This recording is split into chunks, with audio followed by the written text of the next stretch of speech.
అన్ని సర్వేలు మొన్న 13వ తారీఖు పోలింగ్ ముందు కానీ తర్వాత కానీ ఎన్నికలు ఏకపక్షంగా కూటమి వైపు ప్రజలు మొగ్గు చూపారని టీడీపీ సీనియర్ నాయకులు మాజీ మంత్రి గంటా శ్రీనివాసరావు అన్నారు. ఈ ప్రభుత్వానికి ఎట్టి పరిస్థితుల్లో ప్రజలు బాయ్‌బాయ్ చెప్పాలని కసిగా ఓటింగ్లో ఓటర్లకు కనిపించిందని ఆయన అన్నారు. ఇసుక తోటధారి ఆయన నివాసంలో ఏర్పాటు చేసిన విలేకరుల సమావేశంలో టీడీపీ సీనియర్ నాయకులు మాజీ మంత్రివర్యులు సోమిరెడ్డి చంద్రమోహన్ రెడ్డితో కలిసి విలేకరుల సమావేశం ఏర్పాటు చేశారు.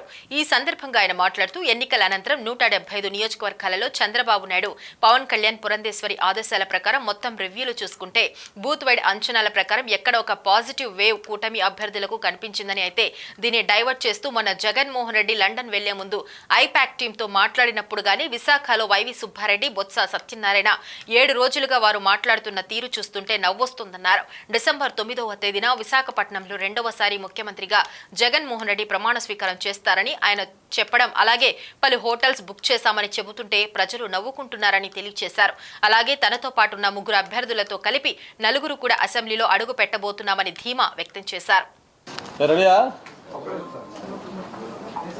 కలిసినప్పుడు ఏంటి సార్ అన్నారంటే లైట్ తీసుకోమని మీకు ఆ నీరో చక్రవర్తి బాబులు అంటాడు జగన్మోహన్ ప్రజలందరికీ కూడా ఎమ్మెల్యేగా చేసి మళ్ళీ ఇప్పుడు కంటెస్టింగ్ క్యాండిడేట్ బీజేపీని వెళ్ళేటప్పుడు 151 కన్నా ఎక్కువ సీట్లు వస్తాయి. సంతోషం అని చెప్పి కూడా తెలియజేసుకుంటూ ఆయన శాఖ మూతపడిపోయి బూట్ కాళ్ళ కింద నలిగిపోయినాయి.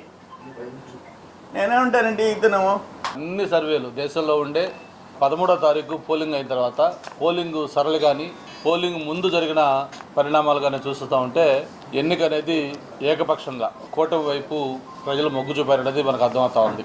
ఈ ప్రభుత్వానికి ఎట్టి పరిస్థితుల్లో కూడా బై చెప్పాలన్న ఒక ఆలోచన వాళ్ళ కసి ఆ ఓటింగ్లో కనిపించింది. పోలింగ్ అయిన తర్వాత కూడా 175 కాన్స్టిట్యున్సీల్లో చంద్రబాబు నాయుడు గారు, పవన్ కళ్యాణ్ గారు, అలాగే పురంధేశ్వరి గారి ఆదేశాల మేరకు మొత్తం రివ్యూలు కూడా చేసుకుంటే బూత్ వైజ్ కూడా అనాలిసిస్లో ఎక్కడ చూసినా కూడా ఒక పాజిటివ్ వేవ్ కూటమికి కనిపించిన విషయం మనం చూస్తూ ఉన్నాం. అయితే దీన్ని డైవర్ట్ చేస్తూ జగన్మోహన్ రెడ్డి గారు మొన్న లండన్ వెళ్ళే ముందు ఐపాక్ టీంతో మాట్లాడినప్పుడు ఆయన చేసిన కామెంట్స్ కానీ, విశాఖపట్నంలో వైవి సుబ్బారెడ్డి గారు కానీ, బొత్స సత్యనారాయణ గారు కానీ 7 రోజులుగా వాళ్ళు ఆడుతున్న మైండ్ గేమ్ చూస్తే చాలా నవ్వు వస్తూ ఉంది మాకు.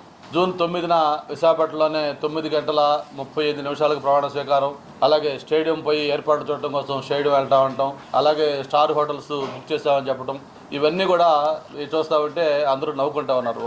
అలాగే విష్ణుకుమార్ రాజు గారు, చంద్రమోహన్ రెడ్డి గారు, నేను, మన రఘు, 4 కూడా కంటెస్ట్ చేస్తున్నాం ఎమ్మెల్యేలుగా. 4 కూడా అసెంబ్లీలో అడుగు పెట్టబోతా ఉన్నాం. దీన్ని ఘంటాబద్ధంగా చెప్పగలం. అందరూ కూడా మంచి మెజారిటీతో ఎన్డీఏ కూటమి అభ్యర్థులు గెలవబోతా ఉన్నారు. 5 ఏళ్ళు జరిగింది ఏంటంటే సరాచకాలే, దుర్మార్గాలే. అయిపోయింది మీ సినిమా. రేపు 4వ తేదీ ప్రజలు మీకు సినిమా చూపిస్తారు. జరగబోయేది అది.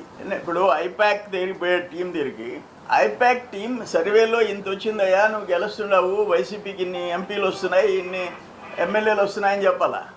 ఈయన పోయి జగన్మోహన్ రెడ్డి ఐపాక్ టీంకి ఇన్ని వస్తున్నాయి మనకేం చెప్తే వాళ్ళు చప్పట్లు కొట్టేది ఇది నాకేం అర్థం కాలే. అందుకని ఆయనకి బుర్ర చెడిపోయింది.